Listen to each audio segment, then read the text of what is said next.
I'm sitting on the beautiful Seven Creeks, and I'm going to ask someone in a minute why the heck it's called Seven Creeks, because I can only see one. We're in the Euroa caravan park, and the other day a chap walked past, Des, and he gave us some great information on the place, and I thought, wow, a tourism guy coming through and meeting everyone and talking to the locals. Des, welcome to Campfire Conversations. Good morning. Mate, firstly, let's go back. Seven Creeks. I can only see one. Why is it called Seven Creeks? This is the last of the collector. This is the bottom end, I suppose, of the Seven Creeks riverine system. There are 7 creeks that flow into this one. Right. Before it makes its way down to the Goulburn. Yeah.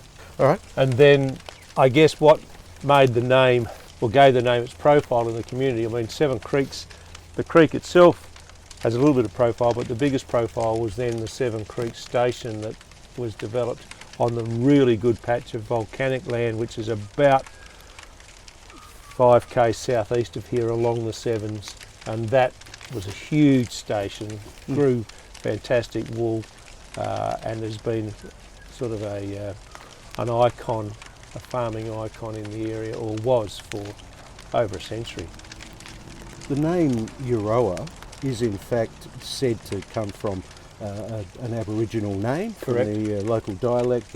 Now I hope I pronounced this correctly, I'm sure there's different ways of doing, but the Neural Band people, Y-E-R-A-O, so Yera-O, but it's been changed over the years to Euroa. That word apparently means joyful. Is Euroa a joyful place, Steve? Well, it's fairly easy to live here.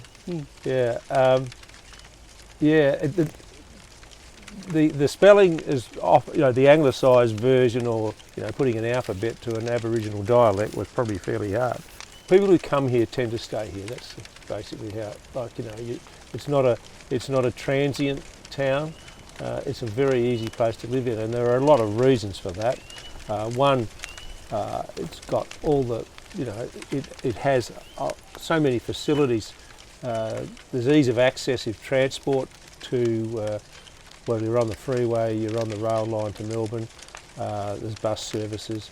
You've got a large city within 50 k's, which is Shepparton. Seymour 50 k's south, Benalla 50 k's north.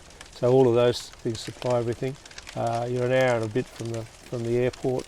It's very convenient. It is. And it's north of the divide, so it did get a bit hot last December, but normally it's very pleasant weather, and we really lack one thing that lots of people south of the divide get a lot of, and that's wind. Hell, that's nice. Yeah, it is indeed. Mate, well, we've extended our stay an extra couple of days here, so it's a beautiful place. So much to see. There is. I always say to people, I volunteer in the op shop in the tourist. And my wife volunteers in the op shop. I volunteer in the tourist hub every Monday morning, and I always say to people that you can spend at least 3 days in Euroa on a holiday without putting your hand in your pocket. There's just so many things to go and do and see that cost nothing. Like? Well, I'd say the one that really encapsulates the whole area is a drive to Mount Wombat, which is about 12 to 15 minute drive. Now at Mount Wombat with the naked eye you can see in every direction for at least 50 k's. You think you can see all the way to Bendigo and beyond to the Grampians, or north to the Murray, or you could definitely see east to Mount Buller and Mount Beauty and all the snow-covered mountains. Not as far as Mount Kosciuszko, but you think you can. And with the naked eye you can see as far south as the Macedon Ranges. But the fire officer could see 100 k's in every direction. But it really does give. Just the drive up through the natural vegetation and being up there gives one a really good perspective on this part of Victoria, because you see probably at least 20% of the state. Yeah. And beyond that, I mean, with that you can incorporate a pretty nice drive. Go on to Strathbogie village, have a coffee there, then drive around to Polly-McQuinn's, which was an old reservoir area, which a lot of people take their kids up for paddles and swims in summer. It's a really popular, very popular picnic area. And then the Gurrum Falls, which are granitic, rapidic type falls, which are quite spectacular after we've had a heavy rain. It's a nice drive. Speaking of heavy rains, back in 2017, the caravan park that we're sitting in right now had a bit of rain up the creek there, I guess, and we would have been at least 3 metres underwater here, and yet it cleared out fairly quickly. What happened was, within a period of 36 hours, there was 170 something mils rain through here, but especially in the catchment area of the Strathbogies, and being granitic, the Strathbogies, the runoff happens very much at the same time as it rains. Right. And so, yeah, floods only occur when water backs up. Well, there was just so much water that it wasn't that it backed up, it was just that it was filled up. But it dissipated within, you know, it got to a peak, I guess it gets to a peak about 12 hours after the rain finished, and then it started, you could peg it, like it blocked the road off in front of my place, and you could peg it and watch the water gradually retreat. It took a long while for it to go down completely, but it's nature's way of re-innovating its riverine systems. So do you know if this has happened before? Or? There was a reasonable little flood about 4 years before. There was a big flood in 93. You get, well, you know, it's a cyclical thing, drought and floods and fire and whatever in Australia, said hand to hand. It's very much a cyclical thing. I mean, this area had terrible droughts in the 1860s, and at the same time it had a huge flood because the Seven Creeks Hotel over there was flooded up to halfway up to the first floor. Wow. And you know, those floods have happened. We've had those cycles of really debilitating droughts, and then every now and then, as nature's way, you don't get a medium amount of rain, you get a bloody lot. Yeah. Fortunately for the caravan park, it had only just been taken over by a young couple, and that it got flooded out. So consequently, on one side of the creek, there's no, other than power and water, there's no facilities, but there's no toilet or shower block over there because of the sewerage running to it and the chance of further rains and the height that they would have to build it. So all the facilities over here, but that's fine, you know. I think it's great. It's a most beautiful area across there on the other side of the creek. A lot of people like to get there because they can actually do a campfire encampment if there's about 3 or 4 vans and put themselves in a circle. But that is one of the pretty areas of any caravan park anywhere, and I've travelled a lot, not just in Australia either. But you mentioned the new proprietors. They have made the most incredible difference. I actually thought of nominating them for Citizens of the Year this year for the Strathbogie Shire, but I couldn't do that in the end. I found out because you've got to be a volunteer. All the sites have been done up in the whole caravan park itself and such, so that I notice frequently on Monday mornings there'll be groups of people come in that have come here on word of mouth because Christy and Warwick have just left a good impression on so many people that it's become a chosen destination. And it's certainly, I believe, grown quite a lot since they have arrived. Oh, amazing. Amazing. I can see it just in the number of people that come in looking for tourist information, but a lot of people still don't even need to do that because Christy and Warwick keep a lot of information here and help people out. They have been wonderful citizens. I did ask them, I said, what made you pick Euroa? And they said, well, we spent a year, we wanted to get into a caravan park. We spent a year caravanning to work out what not to do. Yeah. And it just so happened that they came through here and it was for sale. And the previous person had been here for many years and just got tired. Right. Yeah. And they came in with new energy. And so is tourism a big part of Euroa? I mean, it's known for its thoroughbred, industry, and that's certainly a big employer as well. I imagine in the area it's just over 3,500. There's 10,000. The Shire has finally got above 10,000 people for the first time ever. Wow. In the last census, and the town has never diminished below 3,000 and is gradually growing. the cohort of population is very much tilted towards 50 plus. But yeah, the town is growing because it's only an hour and a half north of Melbourne. I mean, Melbourne's coming towards Euroa rather, you know, and so I actually think you get a lot of people that will move out of city in waves, and Wallen's probably the wave where it is. It'll then be Seymour, then it'll, you know, gradually people will move further and further away just to get that gap. The other thing is, it used to always be, when it was just a through road, or when everybody used to come through on the freeway, and I think there were 15 servos, it was the convenient first stop after driving from Melbourne. And a lot of people just called in for coffee these days. And great coffee it is. Oh, There's quite a few places to get one. it's amazing for such a small town how many places there are that cater for coffee and well, just straight out tourism. Yeah. Well, that's good. Now, I noticed the annual Show and Shine is held here, and we were lucky enough to be involved with that. Well, not involved, go for a walk and have a look at that. There were a massive amount of vehicles and things, and the next day, and I'm assuming a lot of volunteers helped out, the next day, all cleaned up, all gone. It's amazing. I'm not sure how many vehicles are here, but you know, easily in the hundreds. Absolutely. Probably. You know, you could guess, and you could say 200-300 or what, probably more. And then not only that, there's a lot of special vehicles that are parked around the street because they're people who like that sort of thing come and look. That just got started through the energy of a couple of local men, and has become a big thing in the annual calendar. But the precinct here along the Seven Creeks, just in the town part, it just lends itself for that. Carols by candlelight, or carols on candlelight. Yeah, in all country towns that they are very popular.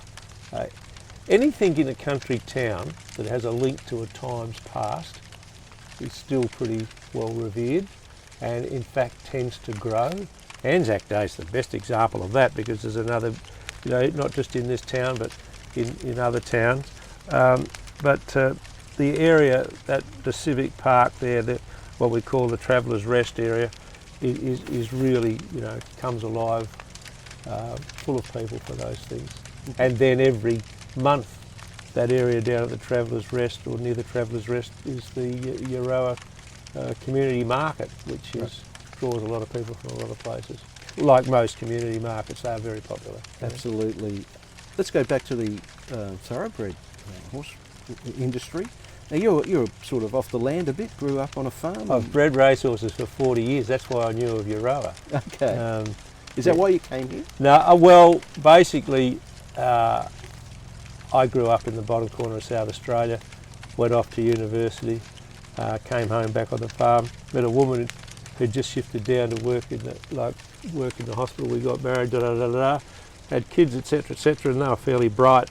So they finished up going to Adelaide for years 10, 11, 12, and of course their careers finished up being Sydney, Canberra, Melbourne. And my wife lamented we'd never see the grandchildren, so we had to find somewhere to live. And she had her idealised house plan, and believe it or not, there was one on 6.5 acres here in Euroa, and so I was able to keep a couple of broodmares, and she got Euroa, and we've just, it was such an easy transition, and everybody that comes to live in this area finds it an easy transition. So I knew of it because I'd come up here in the past with my broodmares. But it's had a big resurgence. It's always been an area with horse studs, but since the David Hayes establishment has happened out at Crichton's Creek, he is the second biggest employer in the Shire, after the Shire itself, and it's amazing. Not only does he probably put the town of Euroa nationally on the map, people know where it is, but it underpins lots of things like our coffee shops, but almost our IGA, you know, that gives that a lot of market. Puts kids in schools, puts people in dental surgeries or whatever, gives you all those services. But that number of people puts a floor in the housing market as far as rental and houses go. And so for a small country town, we haven't got an inflated housing market, but we've got a robust one. Rentals are always full and houses sell quickly. Not for inflated prices, reasonable prices, but it's solid. Yeah. You still dabble? I know you said you retired, lucky enough to retire at a fairly youngish age. So you do still dabble in the horses? I have. I kept one mare. I kept two, but I've got one, and she's almost 11 months pregnant today. So I check her. I'm waiting for her to foal, and when I did keep one, I kept a very good one. So it's still all anticipation and dreams. Her first foal unfortunately died with peritonitis when it was young. Oh. So I haven't got to see how well she'll go, but it gets you out of bed every morning. Why do you volunteer, Des? Well, I like the natural precinct, the whole area. It appeals to me because it's very much the essence of Australia. I did a geography degree 50 years ago, so I find it very easy to talk about what's here in the community. The natural state of this area is just so much to take in, so much to look at, and a lot of it, like when you're driving, say, between here and Seymour, you virtually, when you look at the countryside, it's the essence of what Australia is. And so I like to do that. Plus I do it Monday mornings because it's still the habit of getting your week organised, checking the diary. I just like to start my Mondays and get my week running. Old habits die hard. It was my transition to retirement, I suppose. And the rest of the week, what do you do? Enjoy life. Yeah, watch the races, go to the races. Yeah. No, I find I can fill in the day doing things. I might have 6.5 acres, but I reckon I'll grow the best pasture in the district and things like that. The hub in Euroa, that's the tourism spot where everyone should go and get all the information from, other than the caravan park, of course. The hub is sponsored, is under the authority of the local shire, and so it's managed by the shire and run by volunteers, staffed every day bar Christmas Day and Good Friday. And in there you'll find local people who like to promote their town without being in your face. And basically we just ask what would you like to see, or what are you interested in, and go from there. We don't have a set spiel on what we go. So if somebody just wants to come and look at the geology of the area, that's what we'll tell them about. We have lots of information. There is plenty of information in the hub. But the other thing is that for people who are wanting to go further afield, we have that information as well, whether it's other parts of Victoria, New South Wales, or further on, because all the tourist centres carry that information these days. You're pretty passionate about it, aren't you? I enjoy it. One of the other things that it's good for people who call it and say, how do we get from here to get onto the Tasmanian ferry? Because really there's nowhere to stop once you get going on the freeway and things like that. So we actually carry the Melbourne information books and the transport map for Melbourne, because for a lot of people it's their last stop before they get there and get within the CBD, and the travel maps for Melbourne are really, really good. If you were to describe Euroa to somebody coming here in 3, 4, 5, 6 words, what would you say? In 5 or 6 words, it still retains the essence of a time past. Okay. People who come here like to coffee on Binney Street, which is the main shopping precinct, and it's not until they've sat down and enjoyed the ambience of it that they've got in touch with the pace, and that, hey, you can sit here in this main shopping area and watch the world go past, and the street is pretty much preserved. It's not antiquated, it's not archaic, but it's not all fast food. Well, there's no fast food, there's none of those things, and the facades of the buildings have pretty much stayed the same. And then if you go to the end of Binney Street to Railway Terrace and stand on Railway Terrace, in front of the old co-op store and look back the eastern side of Railway Terrace, you actually, with its old hotels and buildings and banks, the two-storey buildings, you're actually looking at a part of a town that would have looked like it did out of the train window in 1890. You know, that wouldn't have changed much, Yeah. This was the wool capital of the world, of probably the world in the 1890s. So there are some pretty nice houses, and you know, the law courts and the banks and everything that was built in the 1890s, and even the old Northeastern Hotel and the Sevens Creeks Hotel were built substantially. You know, no more than 2 stories in those days, but solid. You know, and all the houses are large, sprawling. Word has that one of those buildings, the banks, had a withdrawal from a famous Australian. Yeah, Ned. He did that on a Friday, and it was quite interesting. They bailed up out at Faithful Creek Station, which is about 4 k's north of here. There's nothing left of the station anymore. I think there might be one palm tree, but Faithful Creek Farm, there's still a farm in the area, but they bailed up at Faithful Creek Station and came into town. They hijacked the local hawker's cart and pulled up outside the bank, and nobody thought anything of that, you see. And it was a Friday afternoon, and there was a funeral on. And so with the hawker's cart pulled up outside the bank for an hour, it didn't sort of draw any concern, and so they robbed the bank of £2,000 and then went back out to Faithful Creek and had a party that night. I saw a cartoon years ago which now means something to me, and I wish I'd ever kept it, and it was just a picture of a hawker's cart parked outside an old bank, and underneath it, with typical Australian humour, was written "the getaway vehicle." It's just a beautiful thing. Thanks so much for sharing Pleasure. your knowledge and experience here. You beautifully told us all about the town. So I was surprised just how much is here. Having lived in an area which, you know, I came from an area which had some wonderful, like the Blue Lake's a wonderful feature and a wonderful coastline, and it's got great vineyards up at Coonawarra and that, but this area has just so much diversity and so many things to do. It's amazing. That's right. Thanks so much. Pleasure.